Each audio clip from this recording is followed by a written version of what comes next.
오늘은 한 달에 딱 한 번만 식물에게 물 주며 키우는 방법과 적합한 분갈이 흙을 소개해 볼까 합니다. 식집사를 하면서 과습과 물주기, 병충해가 가장 신경 써야 할 부분인데요. 그 중에 과습과 물주기를 해결해 드리겠습니다. 식물을 죽일까봐 걱정하며 키우시지 말고 죽일 걱정 없이 식물 키우는 것을 즐기실 수 있도록 알려드리겠습니다. 영상 끝까지 봐주시기 바랍니다. 식물 물주기를 말하려면 과습에 대해 충분한 이해가 필요합니다. 먼저 과습에 대해 짧게 정리해보고 가겠습니다. 자세한 내용은 오른쪽 위 영상 링크 남겨두겠습니다. 과습은 흙에 있는 여러 물질들과 물이 반응해 식물 뿌리가 피해를 입어 나타나는 현상을 과습이라 말할 수 있습니다. 단순히 흙에 물이 많아서 문제가 되는 것이 아닙니다. 그래서 저는 무균 상태인 인공토나 상토를 사용하시라고 말씀드립니다. 한 달에 한 번 물주기를 말하면서 왜 흙을 말하느냐 하시는 분들이 계실 텐데요. 식물을 이해해야 한 달에 한 번 물 주면서 키울 수 있는 방법을 찾을 수 있기 때문입니다.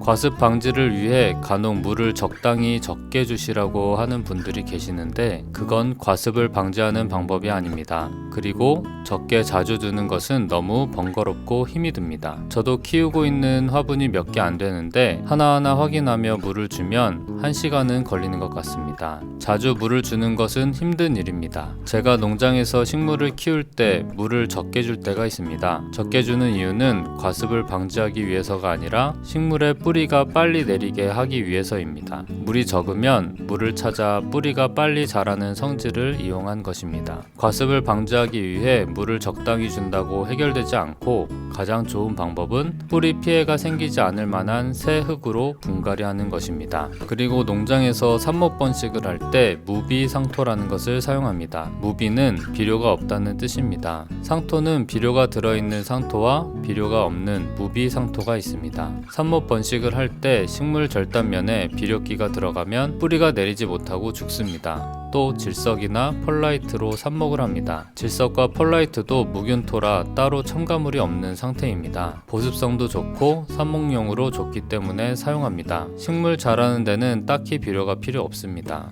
물론 잘 자라게 하기 위해서는 필요합니다. 삽목해서 뿌리가 내리면 그것을 비료가 들어있는 일반 상토에 심습니다. 이렇게 식물을 잘 이해하고 식물의 특성에 맞게 키우시는 것이 중요하다고 생각합니다. 시중에 판매되는 분갈이 흙은 상토에 마사토나 흙을 섞고 부엽토나 퇴비 등을 섞어 놓은 것이 분갈이 흙입니다. 분갈이 흙을 사용하시면 편하지만 간혹 문제가 되는 것이 들어있으면 식물은 피해를 입습니다. 사용하시는 분갈이 흙으로 식물이 잘 자란다면 계속 그 흙을 사용하시면 됩니다. 문제가 발생하면 흙을 바꿔야 합니다. 흙과 식물에 대해 공부를 하신 분이라면 식물에 맞는 흙을 만들어 사용하시겠지만 일반인 분들은 어려운 부분입니다. 그래서 저는 상토 사용하시라고 말씀드립니다. 농장에서도 상토를 사용해서 재배하니까요. 농장에서는 식물이 크면 더 큰 화분에 상토를 넣어서 분갈이 합니다. 다른 흙을 가져와서 분갈이 하지 않습니다. 물론 정원식물이나 조경수는 다릅니다. 첫 번째, 흙에 대해서 이해하셨다면 두 번째는 식물에 대한 이해가 필요합니다. 식물은 뿌리로 호흡하지만 사람처럼 뿌리가 물속에 있다고 해서 질식을 한다거나 숨을 못 쉬거나 하지 않습니다. 유튜브에 잘못된 정보들이 너무 많습니다. 우리가 키우는 관엽식물들은 대부분 물을 좋아합니다.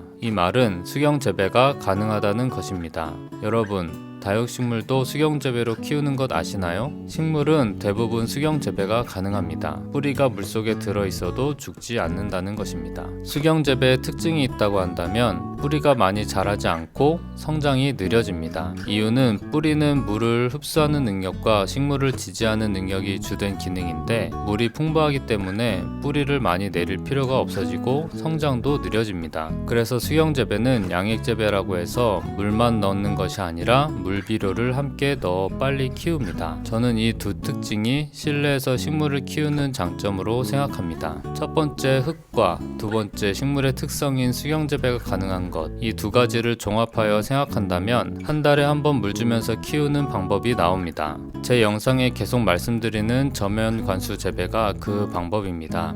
물구멍 없는 화분에 묵은 상태인 흙, 상토로 분갈이해서 물을 부어 키우면 한 달에 한 번 물 주면서 키우시면 됩니다. 식물이 너무 빨리 자라는 것이 부담스러우신 분들도 이 방법으로 키우시면 천천히 자라기 때문에 오랜 기간 편하게 식물을 키우실 수 있습니다. 빨리 키우고 싶으시다면 양액 비료를 주시면 됩니다. 또 세라미스는 저도 이번에 처음 사용해봤지만 사용하면 사용할수록 좋습니다. 집에 아이들 방에 세라미스로 심은 화분을 놓고 키우고 있습니다. 정말 한 달에 한 번 물 주고 있습니다. 사용해보시고 싶으신 분들은 우측 상단에 이전 영상 확인해보시고 아래 고정 댓글에도 할인 판매 링크가 있으니 확인해보시기 바랍니다. 식물 유튜브 채널을 만들고 많은 분들의 유튜브 채널을 보고 있습니다. 다들 무슨 이야기를 하시나 보는데 잘못된 정보들이 꽤 많습니다. 식물은 사람이 아닙니다. 식물을 조금 더 공부해 보시고 식물의 입장에서 식물을 키우신다면 그것이 가장 좋은 방법입니다. 저면관수 재배로 식물을 키워보지 않으셨다면 이번 기회에 꼭 한번 시도해 보시기 바랍니다. 물 주는 것 걱정 없이 즐겁게 식물 키우기를 즐기실 수 있습니다. 초록초록한 식물들을 보시며 힐링하시는 하루 되시기 바랍니다.